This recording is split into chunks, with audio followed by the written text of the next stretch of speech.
Este vídeo é uma demonstração de como utilizar uma máquina de vetor de suportes para identificação de impressões digitais.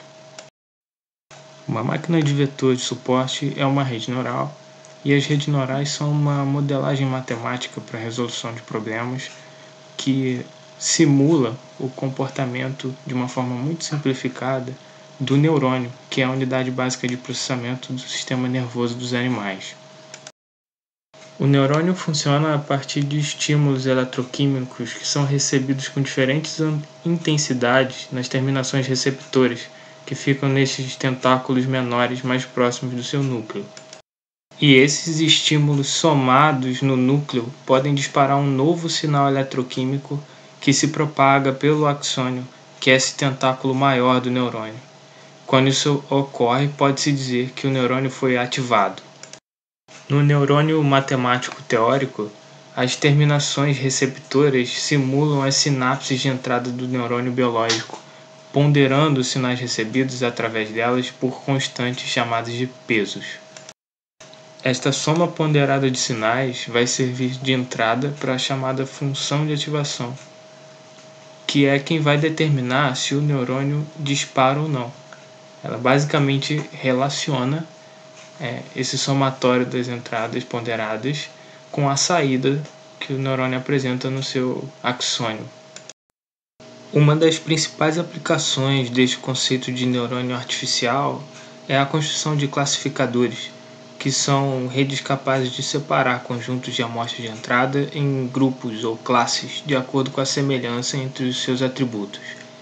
Na imagem à esquerda, por exemplo, está o gráfico de uma base de dados famosa de atributos de 3 classes de flores de uma mesma família, coloridas de acordo com a sua classificação correta. Nessas redes, geralmente existem neurônios de saída associados às classes, e a ativação desses neurônios por estímulos oriundos de atributos de uma amostra pode ser interpretada como o pertencimento da amostra a uma determinada classe.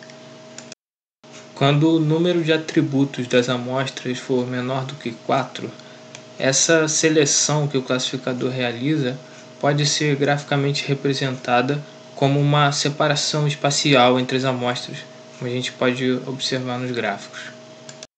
Máquinas de vetores de suporte são um tipo de classificador específico que, durante o seu treinamento, usa amostras nas margens ou nas bordas das classes, os chamados vetores de suporte, e tenta estabelecer os pesos dos neurônios de forma que essa separação entre as classes maximize a distância entre essas amostras da borda e a reta que separa as classes.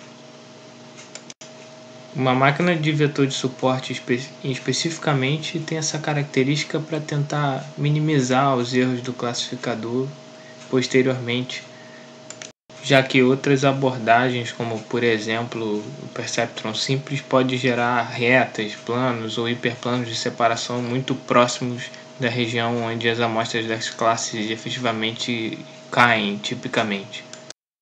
O problema de exemplo resolvido nesse vídeo é a classificação de uma base de imagens no formato .bmp com 8 amostras para cada uma das 21 classes ou dedos a serem classificados. Essas amostras todas contendo imagens de impressões digitais. Essa tarefa foi executada através de um script em Python, principalmente utilizando métodos da biblioteca scikit-learn, que é uma biblioteca especializada de Python para machine learning e treinamento de redes neurais artificiais. Bom, então pessoal, vou mostrar aqui o script em Python que foi feito para a resolução desse problema.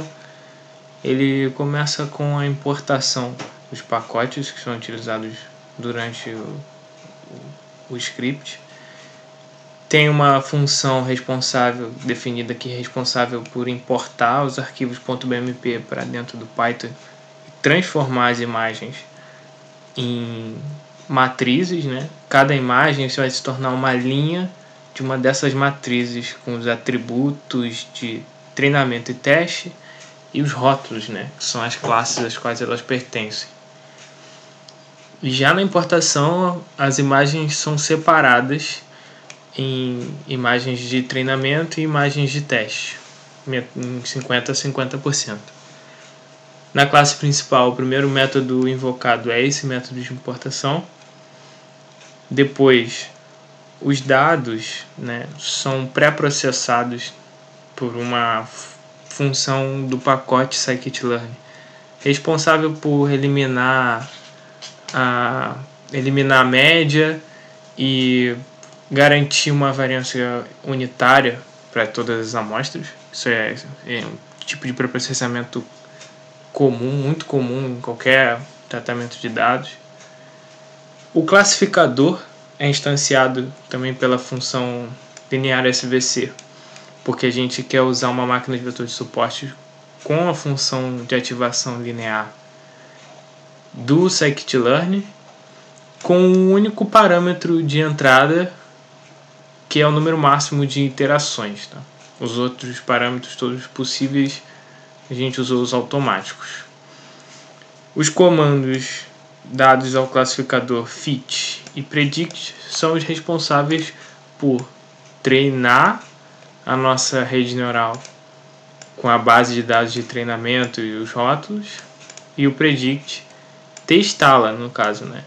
Classificar os atributos da base de teste para que a gente possa gerar esse array de saída aqui, que vai ser usado na contabilização dos resultados, né? Comparando esse array de saída da máquina de vetor de suporte para os atributos da base de teste com os rótulos que eu já tenho previamente armazenados, que são os rótulos corretos dessa base de teste, eu consigo contabilizar qual é o erro, né? Quantas vezes a minha máquina de vetor de suporte conseguiu classificar as amostras de teste que não foram utilizadas no treinamento corretamente com a classe onde estão as imagens semelhantes dela lá do treinamento. Então, pessoal, colocando aqui o script para funcionar, eu posso acompanhar a partir desse console quais estão sendo as imagens que estão sendo importadas e quais delas estão sendo associadas à base de treino e à base de teste.